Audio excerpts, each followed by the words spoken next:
Hello दोस्तों, मैं ओम शर्मा आप सभी का स्वागत करता हूं हमारे YouTube channel the A1 study पर। तो आज का टॉपिक बड़ा ही इंटरेस्टिंग है जो कि वक्फ बोर्ड से संबंधित है, क्योंकि एक बार फिर से देखा जाए वक्फ बोर्ड को पार्लियामेंट के अंदर पेश किया जा रहा है, उसका जो बिल है। और बहुत सारी ऐसी वायरल वीडियोज़ हैं जो मैं आप लोगों को दिखाऊंगा जो कि वक्फ बोर्ड से संबंधित है, क्योंकि इसको लैंड ऑफ माफिया के नाम से भी जाना जाता है। तो सबसे पहले ये हमारा टेलीग्राम, ये इसका स्कैन कोड, आप इसको स्कैन करके हमारे टेलीग्राम लिंक से जुड़ सकते हो। यदि यहाँ से स्कैन नहीं होता तो हमारे यूट्यूब पेज पर जा सकते हो या वीडियो के डिस्क्रिप्शन में जा सकते हो, वहाँ पर सभी लिंक दिए होते हैं, चाहे टेलीग्राम हो, व्हाट्सअप हो या इंस्टाग्राम हो, आप हमसे कनेक्ट हो सकते हो। तो जैसे कि पता है इस समय हो सकता है आज ही के दिन मोदी गवर्नमेंट द्वारा या मोदी सरकार द्वारा वक्फ बोर्ड एक्ट को बिल बनाकर संसद के अंदर पेश किया जाए। जब इसको पेश किया जाएगा वक्फ बोर्ड एक्ट को बिल के रूप में, तो इसमें लगभग 40 संशोधन किए जाएंगे या 40 अमेंडमेंट किए जाएंगे। और ये जो अमेंडमेंट किए जाएंगे ये काफी ज्यादा जरूरी है। और मोस्टली जो गवर्नमेंट का इंटेंट है, जो उनका इरादा है, वो ये है कि जो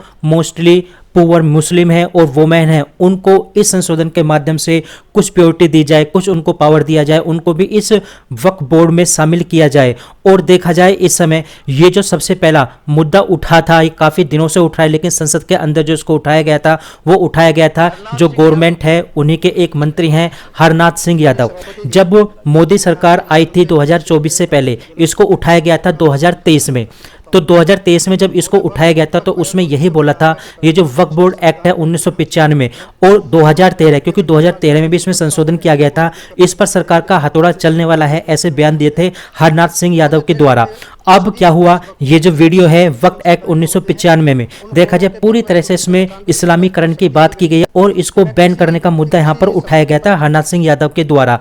अब देखा जाए लगभग 50 देशों में इस वक्फ बोर्ड की प्रॉपर्टीज है। और देखा जाए भारत में कितनी है, ये वक्फ बोर्ड लगभग 30 वक्फ बोर्ड है भारत के अंदर जो इस समय काम कर रही हैं। हर स्टेट की लगभग अलग अलग है, दिल्ली वक्फ बोर्ड अलग है, जम्मू कश्मीर, तेलंगाना, बिहार, सभी स्टेटों की जो वक्फ बोर्ड है वो सब अलग अलग है। लेकिन आप ये देखिए जो इसकी वायरल वीडियोज है, इसमें क्या बोल रहे हैं, ये ओबीसी के छोटे भाई हैं, वो क्या बोलते हैं, वो बोलते हैं ये जो राजीव गांधी इंटरनेशनल एयरपोर्ट है वो भी वक्फ बोर्ड की जमीन पर है। आप अंदाजा लगा सकते हो ये वक्फ बोर्ड खत्म करना या संशोधन करना कितना ज्यादा जरूरी है। दूसरा क्या है, जो मुस्लिम बोर्डिंग है वो जो स्टेबलाइज की गई थी राजश्री साहू महाराज जी के द्वारा स्टेबलाइज की गई थी, वो भी 3500 करोड़ की प्रॉपर्टी है, उस पर भी वक्फ बोर्ड ने अपना दावा बोल दिया। उसके बाद क्या हुआ, सुप्रीम कोर्ट पहुंच जाता है हाई कोर्ट, क्या कहकर कि भैया हमारे यहाँ पर एक मस्जिद बनाई गई है जो कि हाई कोर्ट के अंदर है, उसको हटवाया जाए, क्योंकि हाई कोर्ट की हिम्मत नहीं थी कि उसको हटवा दो, क्योंकि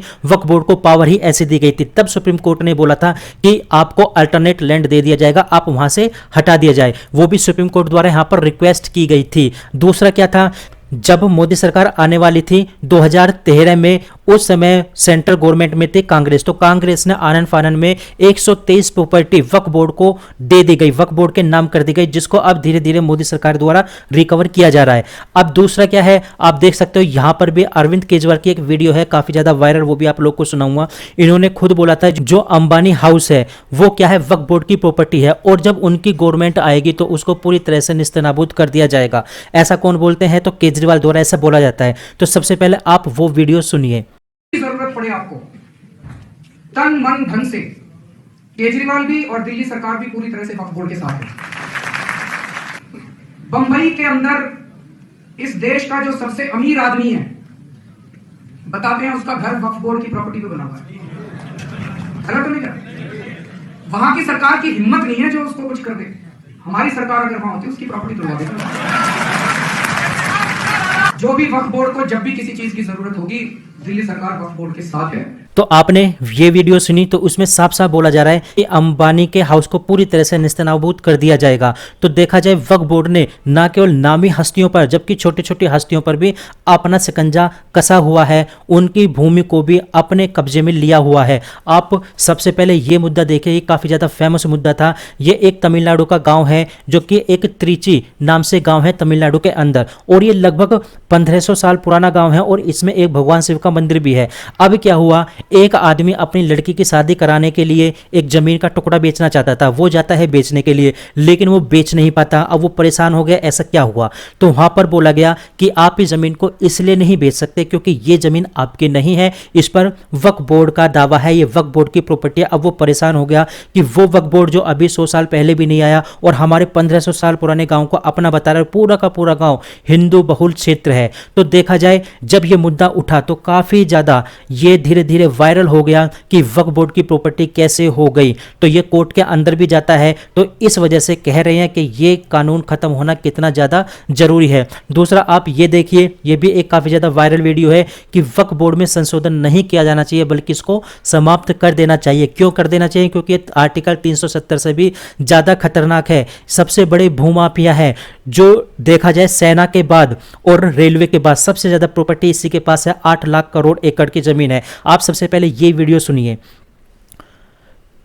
मैंने ये मांग की है सुप्रीम कोर्ट के सामने कि इस एक्ट को अनकॉन्स्टिट्यूशनल घोषित किया जाए, क्योंकि ये एक्ट डिस्क्रिमिनेट करता है और सिटीजन्स को 2 क्लासेस में बांटता है। जहां हिंदू पब्लिक, हिंदू पॉपुलेशन अगर 15 अगस्त 1947 से पहले अगर कोई भी मंदिर गलत तरीके से कब्जा की गई है या डिस्ट्रॉय की गई है तो उसको रेस्टोरेशन की रेमेडी बात करता है, हम कोर्ट नहीं जा सकते हैं। और वहीं वक्फ को ये पावर है कि वो किसी भी प्रॉपर्टी को वक्फ संपत्ति घोषित कर सकता है और उनके लिए सारी लीगल रेमेडीज अवेलेबल है। तो इस चीज को मैंने सुप्रीम कोर्ट के सामने चैलेंज किया है, क्योंकि इस देश के संविधान में, इस देश के सेक्युलरिज्म में सुप्रीम कोर्ट के सामने, इस देश के सामने 2 कानून नहीं रह सकते।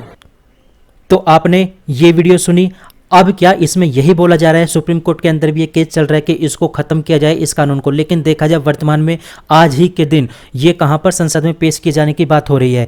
अब क्या होगा, क्या नहीं होगा, क्या क्या संशोधन होगा, जो भी अपडेट आएगी आप लोग को बताई जाएगी। फिलहाल हमारी अपडेट यहीं तक थी। आप लोग कैसे लगी जरूर बताना, लाइक सब्सक्राइब करना बिल्कुल मत भूलना।